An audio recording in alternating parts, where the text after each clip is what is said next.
আমেদাবাদে কি হলো, সেই বিমান দুর্ঘটনা হলো, সেখানে কি এরকম হয়েছে যে যারা অল্প বয়সী তারা বেঁচে গিয়েছে, যাদের বয়স বেশি ছিল তারা মারা গিয়েছে, এমন কোনো ঘটনা ঘটেছে? কার জীবনে কখন সেই প্রলয় নেমে আসবে, মৃত্যুর রূপ প্রলয়, আমরা কেউ জানি না।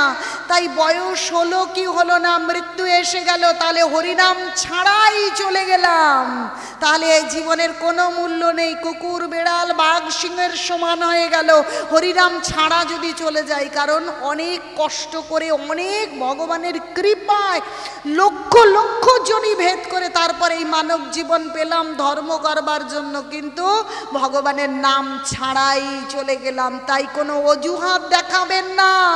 কতটুকু সময় আর বাঁচবো এর কোনো গ্যারান্টি কেউ দিতে পারবে না। কারণ এই খবর সবাই শুনেছে, মুহূর্তের মধ্যে সব পুড়ে ছাই হয়ে গেছে কি না, চেনাই যাচ্ছে না। একজন বেঁচে গিয়েছে, তার ভাগ্য ভালো, ভগবানের কৃপায় সে বেঁচে গিয়েছে, তার আয়ু ছিল, সে বেঁচে গিয়েছে। হ্যাঁ, তাহলে দেখুন, তাহলে আমরা বলছি আমাদের এখনো বয়স হয়নি, এখনো পড়াশুনোর সময়। কেউ বলবে এখনো আমি তো মিথ্যে কথা বলি, এখনো তো আমি আমিষ খাই, এখনো তো আমার দীক্ষা হয়নি। কিন্তু যখন মৃত্যু এলো তখন সেই সময় মৃত্যুর রূপ কালকে আপনি বলতে পারবেন আমার এখনো দীক্ষা হয়নি, একটু সময় দিন, আমি একটু সদ্গুরু কাছ থেকে দীক্ষাটা নিয়ে আসি। আপনি কি বলতে পারবেন আমি এখনো প্রসাদী হইনি, আমি একটু প্রসাদী হয়ে আসি, আমার এখনো চুল পাকেনি, সবে তো 10 বছর বা 16 বছর বয়স, আমার একটু বয়স হোক, আপনি একটু দাঁড়ান, কি কেউ বলতে পারবে? কিন্তু আমরা ভীষণ বোকা, আমরা জানি না। সমস্ত ছেলে ভুলানো, যেমন খেলনাবাটিতে বাচ্চাদের খেলে সব ছেলে ভুলিয়ে রাখে, তেমনি ছেলে ভুলানো মতন আমরা ভুলে আছি এই মায়ার সংসারে। কিন্তু সেই প্রকৃত ধর্ম করতে সংসার, যে সন্তান স্ত্রী পুত্র সমন্বিত যে সংসার, সেই সংসার ভেঙে দিতে হবে না, কিন্তু তাতে মজে থেকে আমরা ভগবানকে ভুলে রয়েছি। ভগবানকে স্মরণ করে সেই সংসারে থাকলে কোনো সমস্যা নেই। তাই সমস্ত অজুহাতকে দূরে সরিয়ে একদম এক্ষুনি তো এখনই থেকে, এখন এই সময় থেকে হরিনাম করতে শুরু করুন। এই প্রকৃত ধর্ম আমরা কি করে করব, সেই জন্য সদ্গুরু চরণ আশ্রয় গ্রহণ করতে হয়। এখন সদ্গুরু চরণ আশ্রয় কেন করতে হয়, দীক্ষা কেন নিতে হয়? দেখুন, আমাদের সমাজে দীক্ষা প্রায় প্রত্যেক বাড়িতে আগে পরে দীক্ষা গ্রহণ করে, ঠিক কি না? দীক্ষা নেয় কি নেয় না? দীক্ষাও নেন, গুরুও হয়, কিন্তু না দীক্ষার মানে বোঝে, না জীবনকে সার্থক করতে পারে। দেখুন, এই দীক্ষারও একজন গুরুদেব থাকেন। তো এই গুরুদেব মানে হচ্ছে স্পিরিচুয়াল মাস্টার। যেমন আমাদের অঙ্ক, ইংরাজি, অ আ ক খ প্রথম মাস্টার কে হয়? মা হয়। তিনি আমাদের গোল গোল লিখে অ আ ক খ লেখা শেখান, তাই না? আর আমাদেরকে এই প্রকৃত ধর্ম শেখানোরও একজন মাস্টার প্রয়োজন, তিনি হচ্ছেন গুরুদেব। দীক্ষাগুরু এবং শিক্ষাগুরু, শিক্ষাগুরু 24 জন থাকতে পারেন, একজন দীক্ষাগুরু হন। কিন্তু আমাদের সমাজে প্রায় বেশিরভাগ জায়গায় অনুষ্ঠান করতে গিয়ে যা দেখি, যা পরিবেশ পরিস্থিতির সম্মুখীন হই, আগে সেই বাস্তব বিষয় বলে নিয়ে ভাগবত সিদ্ধান্ত দিয়ে তারপর আমরা লীলা শ্রবণ করব। তাই আমাদের এই গুরুদেব প্রয়োজন, সেই স্পিরিচুয়াল মাস্টার। তিনি কিন্তু একজন শিক্ষক, যে আমাদের দীক্ষা দেবেন। অধিকাংশ মানুষ দীক্ষিত জানেন, কিন্তু তাদের বাড়িতে গিয়ে যে দীক্ষা মানে হচ্ছে, যেমন মাস্টাররা ছেলে মেয়েদের অঙ্ক শেখায়, ইংরাজি শেখায়, লিখতে শেখায়, স্কুলে ভর্তি হয়েছে, প্রাইভেট পড়তে দেওয়া হয়েছে।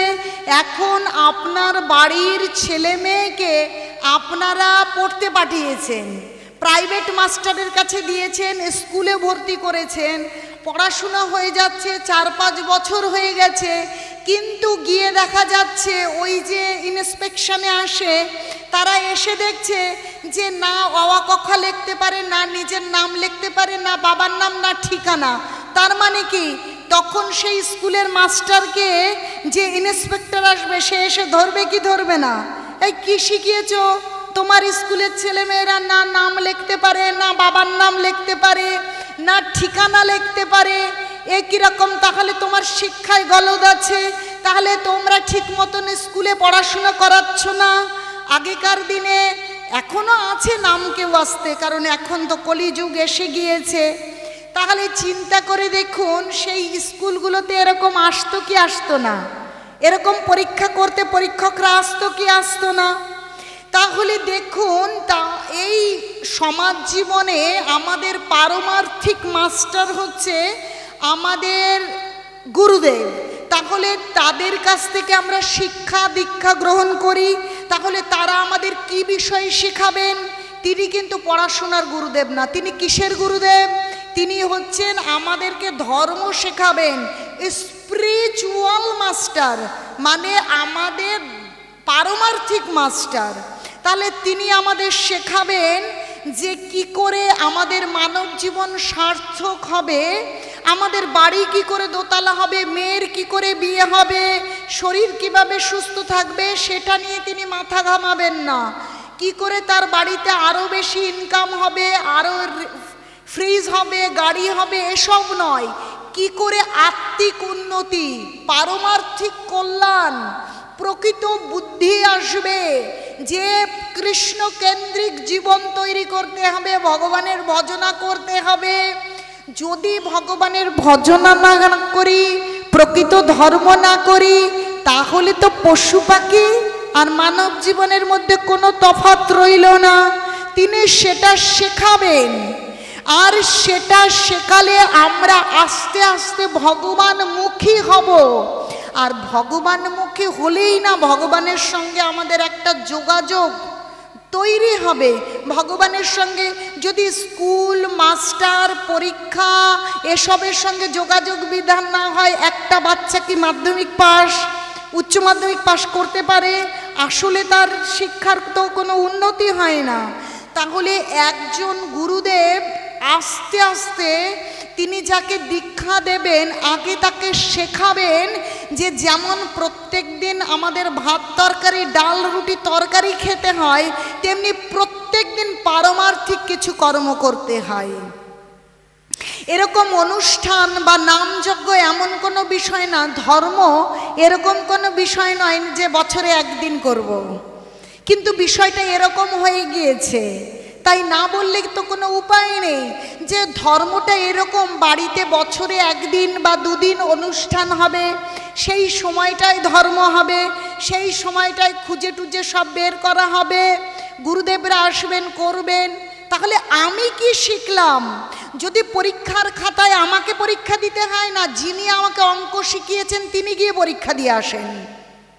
বলুন, আমাদেরকে যারা স্টুডেন্ট তাদেরকে পরীক্ষা দিতে হয় নাকি বলে কি এই তোমরা আমাকে মাইনে দিয়েছো, তোমরা মাইনে দেবে, বাড়ি চলে যাবে, আমাকে প্রণাম করবে, আমি তোমাদের পরীক্ষা দিয়ে আসবো, তা কি হয়? পরীক্ষা কাকে দিতে হয়? স্টুডেন্টকেই পরীক্ষা দিতে হয়। তাহলে তো এরকম নয় যে গুরুদেবরা সব কিছু করবেন কিন্তু তার শিষ্যরা কিছুই পারবেন না, উদ্ধার হয়ে যাবেন তার শিষ্যরা। তাহলে সেই পরীক্ষা দেওয়ার মতন কেন আমি এই পরীক্ষার উদাহরণ দিয়ে আপনাদেরকে বোঝাচ্ছি, নচেত আপনারা বুঝতেই পারবেন না যে কি বলতে চাইছি। বলতে চাইছি একজন মাস্টার অঙ্ক ইংরাজি শেখাচ্ছেন, শেখানো বলছে আমাকে টাকা পয়সা প্রণামী দিয়ে দিলে, প্রণাম করলে, আমার আনুগত্যে থাকলেই তোমাদেরকে আর পরীক্ষার খাতায় লিখতে হবে না, তোমাদের পড়াশুনো শেখা এবং চাকরি পাওয়া হয়ে যাবে। তা কি সম্ভব? তাহলে এই পারমার্থিক ক্ষেত্রে গুরুদেব যখন দীক্ষা দেবেন, দীক্ষার মানে হচ্ছে তাকে পারমার্থিক শিক্ষা দান করবেন। যেই ধর্ম কোনো বছরের একদিন সংগঠিত হওয়া বিষয় নয়। যেমন আমরা প্রত্যেক দিন ভাত খাই, প্রত্যেক দিন ব্রাশ করি তো না, একদিন করি।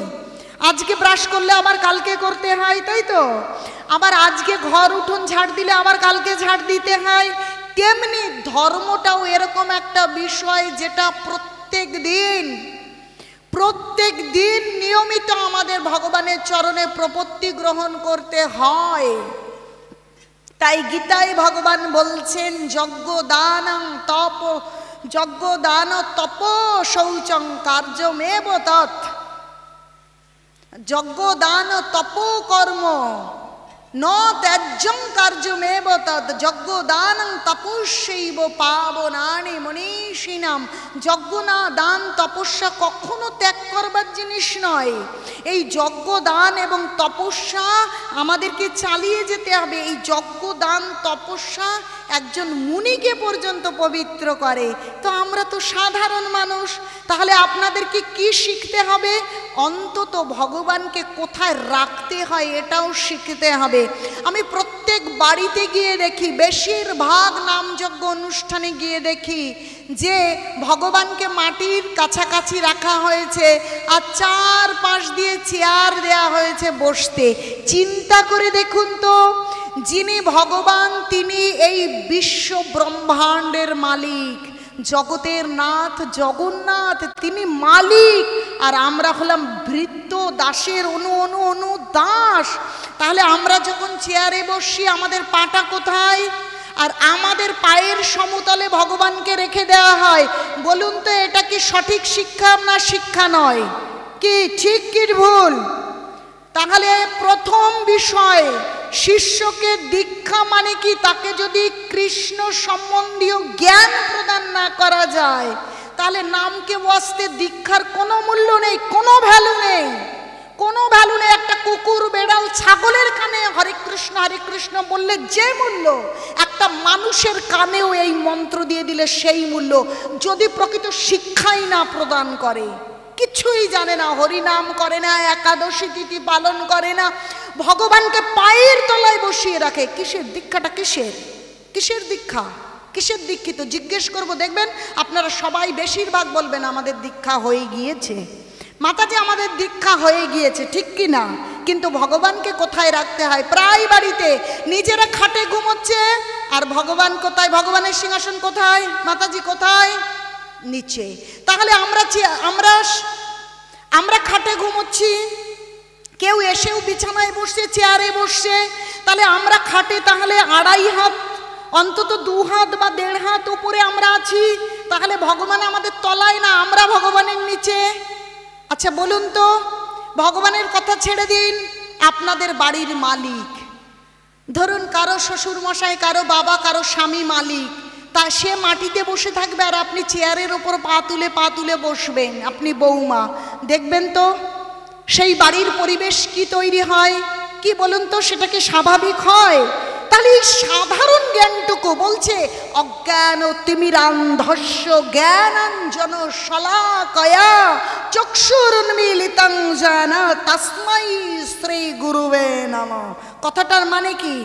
অজ্ঞান তিমিরান্ধস্য, অজ্ঞানে তিমির অন্ধকার, জ্ঞানাঞ্জন শলাকয়া, যিনি জ্ঞান রূপ অঞ্জন, জ্ঞান রূপ অঞ্জনের শলাকা মানে প্রদীপ, যিনি জ্ঞানের প্রদীপ এই হৃদয় অভ্যন্তরে জ্বালিয়ে দেন আর সমস্ত অন্ধকার দূরে চলে যায়।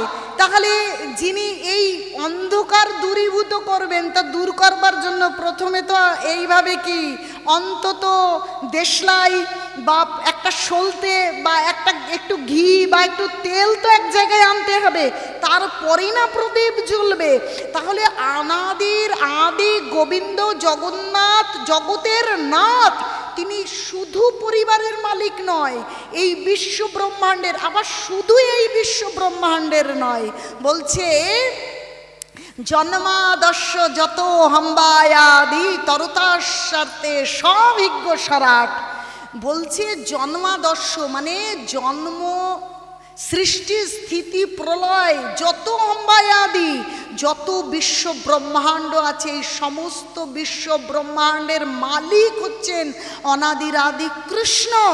সেই কৃষ্ণকে পায়ের তলায় না রেখে যে উঁচুতে রাখতে হয়, এটা ভালো করে আজ শিখে নিন। ভগবানকে উঁচুতে রেখে তারপরে নিজেরা নিচুতে বসতে হয়, কারণ বলছে জীবের স্বরূপ হয় কৃষ্ণের নিত্য দাস। এবং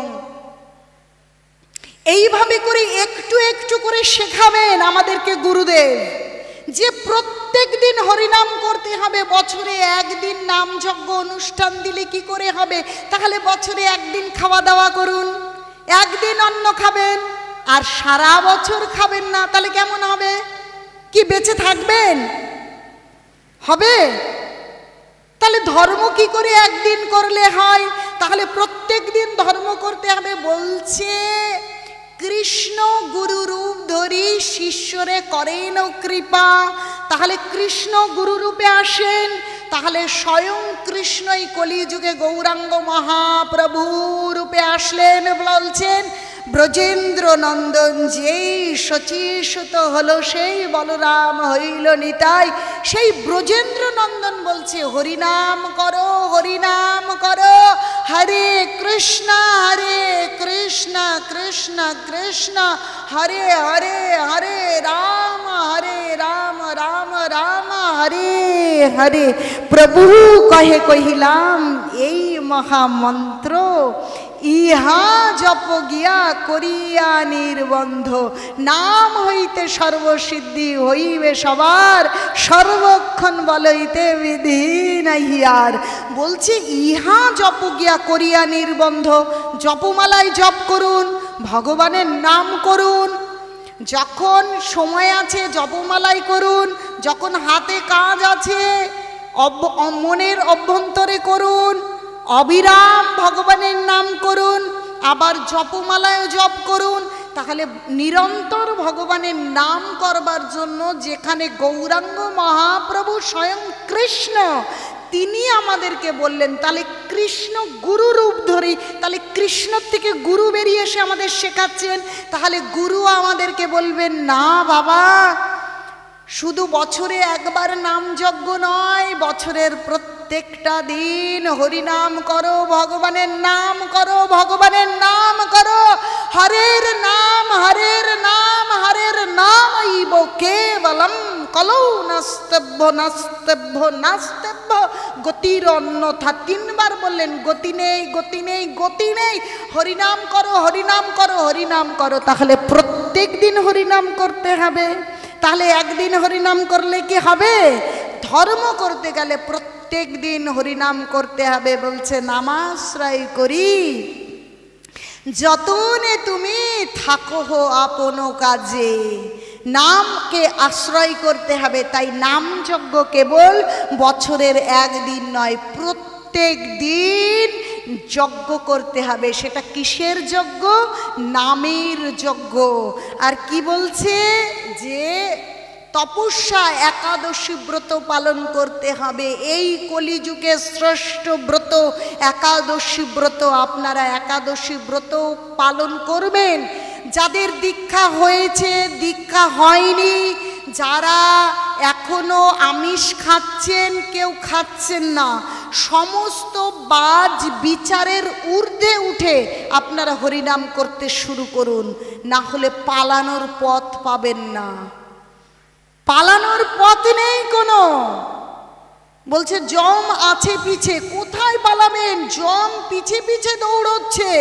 তাই হরিনামকে আশ্রয় করুন, কোনো বাহানা বানাবেন না। কেউ বলবে আমার দীক্ষা হয়নি, কেউ বলবে আমি এখনো প্রসাদী হয়নি, কেউ বলবে আমার বয়স অল্প। আরে কার বয়স অল্প, কার বয়স বেশি? আপনারা কি শুনেছেন আহমেদাবাদ? তাই তো, আহমেদাবাদে কি হলো? সেই বিমান দুর্ঘটনা হলো। সেখানে কি এরকম হয়েছে যে যারা অল্প বয়সী তারা বেঁচে গিয়েছে, যাদের বয়স বেশি ছিল তারা মারা গিয়েছে, এমন কোনো ঘটনা ঘটেছে?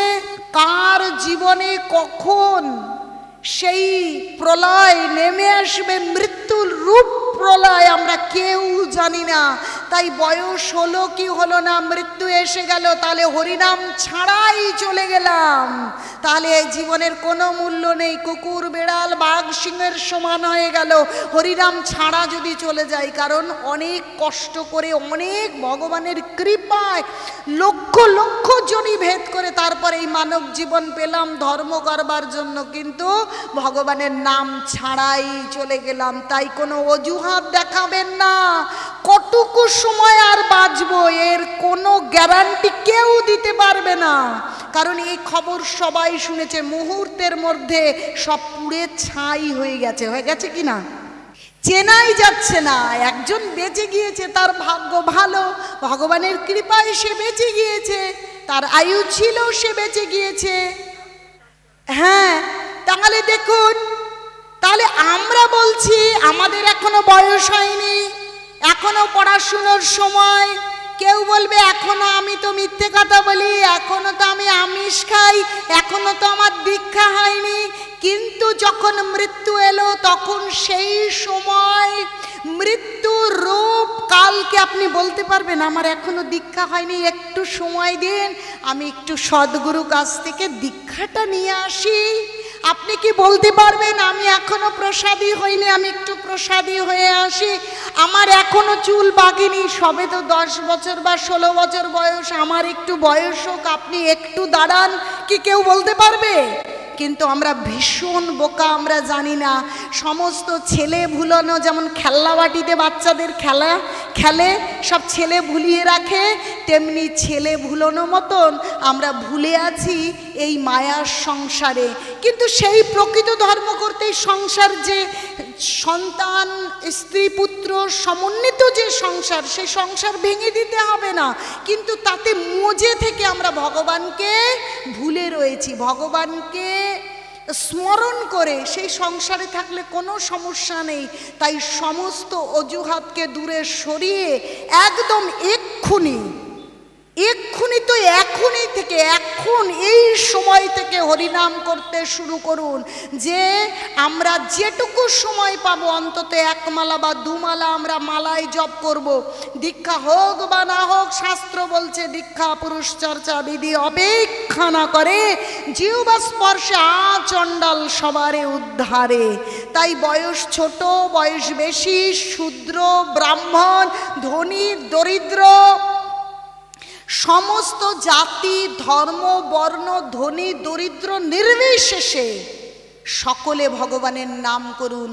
এই নাম এমন কোনো বিষয় নয় এটা উঁচু জাতের জন্য, এটা নিচু জাতের জন্য নয়, ধনীর জন্য গরিবের জন্য নয়, এরকম কোনো বিষয় নয়। দুর্লভ মানব জীবন পেয়েছেন, তো এই জীবনকে সার্থক করুন, ভগবানের নাম করুন। নিতাই গৌর সীতানাথ প্রেমানন্দ।